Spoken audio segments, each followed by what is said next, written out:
favorite author? My favorite author.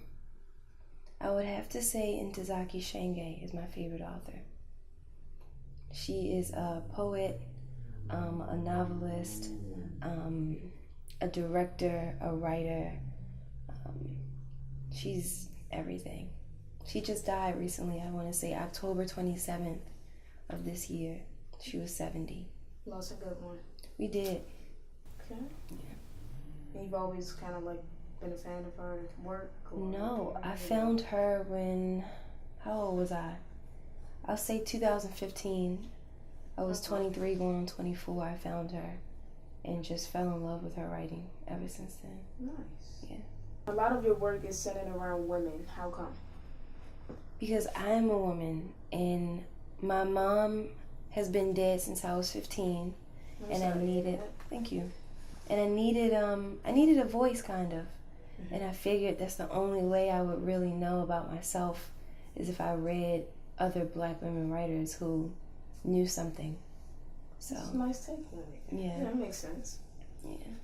You do like a lot of performances, events, you name it. You got a lot going on, right? Yeah, thankfully so. So, like, let's just say you have one day to just relax and have your own time. What would you do? I'm sleeping until about 9:30. I'm painting my toes and my nails. I'm walking to the bookstore. I'm probably going to eat something really, really good. Dang, that good? Yeah. I want some too. I love good food. Okay. All right. Yeah. That's what's important. Truly. Okay. I might stretch a little bit too. Kind of just a chill day. How often do you get those? Still pretty often. Okay. That's good.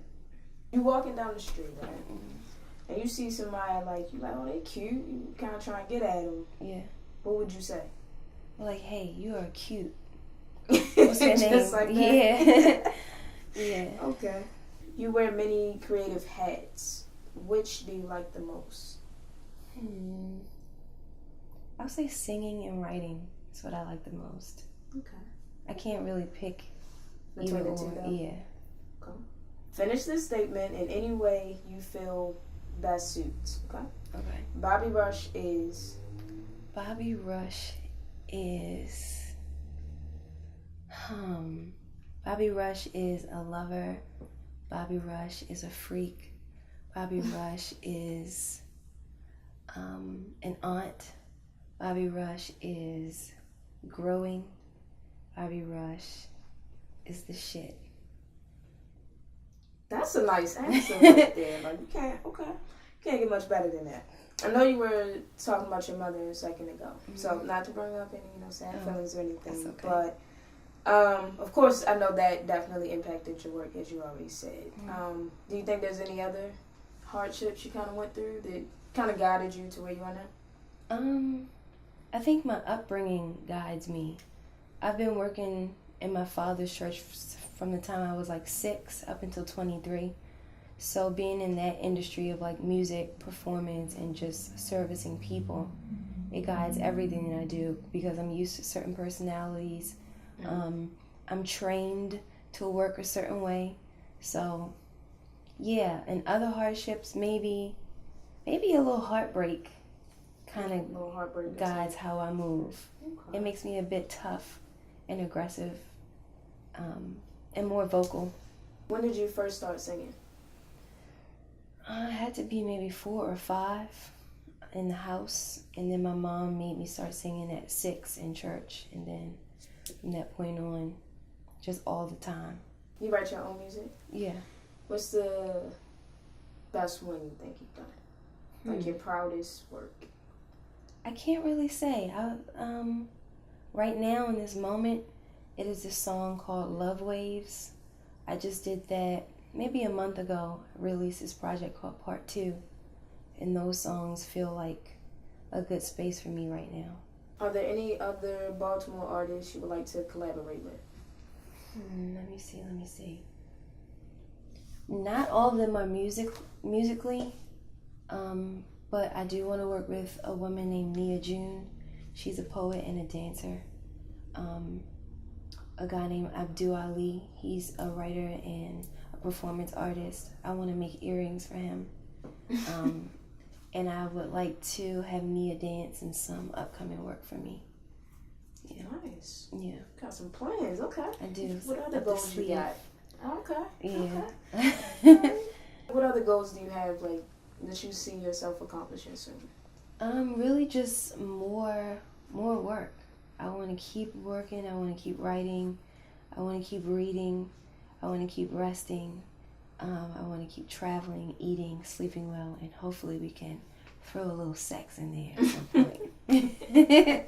Do you mind taking a second to, like, just break it down for us what you do? Exactly. Mm-hmm. So, like, we know singing, of course. You're an author as well. Mm-hmm. You do poetry. Yeah. What else?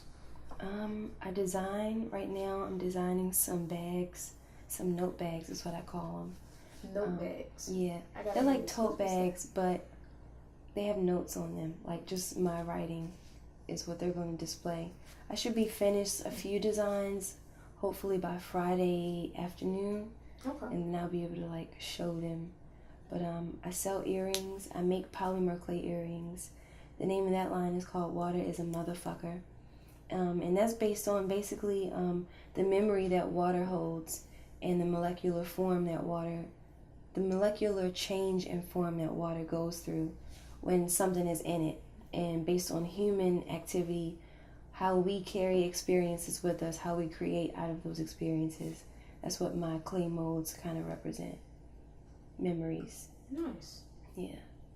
And outside of the writing, of course, the books. I'm getting back into pushing that second book that I put out. It's called Pussy. I'm very proud of it. Say that one more time for me. It's called My second book is called Pussy.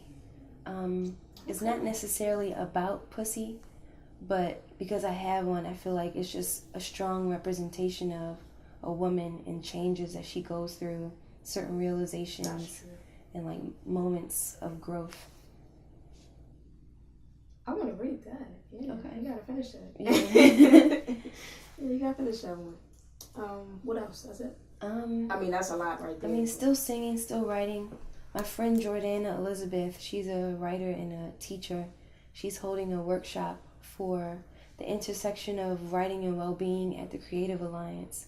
But she had to deal with some other things, so she allowed me to run the workshop for the this Thursday and April 4th. So I'll be doing that as well. Yeah. Busy. I'm really thankful. Yeah. No, that's good though. Knowing a lot of big things. Thank you. Not to sound like a creep or nothing, but when I was going through your Instagram, like to get the whole background for everything, yeah, something really caught my eye. So, what made you get that back tattoo, and that did it not kill you? Like, that looked like it hurt so bad. It actually didn't hurt at all. Really? Yeah, because he didn't shade it in. It was just the outline. But it's like on your whole spine. Yeah, you can't really feel it. My back was a little bit thicker then. I had a little more meat on me. Okay. I at first wanted some Arabic writing. Mm-hmm. Then I'm like, that could say anything, because I can't speak that language. Right. So I was like, maybe I should just do like a zipper. It was just an idea that randomly popped up, so I just went ahead and got it. Okay, explain Blueface a little bit. Okay. I was 23. I had moved into my first apartment, and I was finally stable enough to like mourn and nurture certain aspects of myself that I wasn't doing. Mm-hmm. And I started to paint a whole lot, and I wanted to like make a self-portrait of myself. And I always consider myself to be very blue, just kind of somber. Not sad, not too happy, but just kind of like casually melancholy. Right. And Blueface is just me. Blueface is who I am. In those words there, a melancholy woman who feels a lot of feelings and likes to share them. Blueface. Nice. Hello, my name is Bobbi Rush. I just wrapped up an interview with Orange Pop. You can find me on Instagram, Bobbi Rush, BOBBIRUSHH on Instagram. If you want to see me on Facebook, that's Bobbi Rush as well, 1H. You can read my writing at bobbyblueface.wordpress.com. Be well.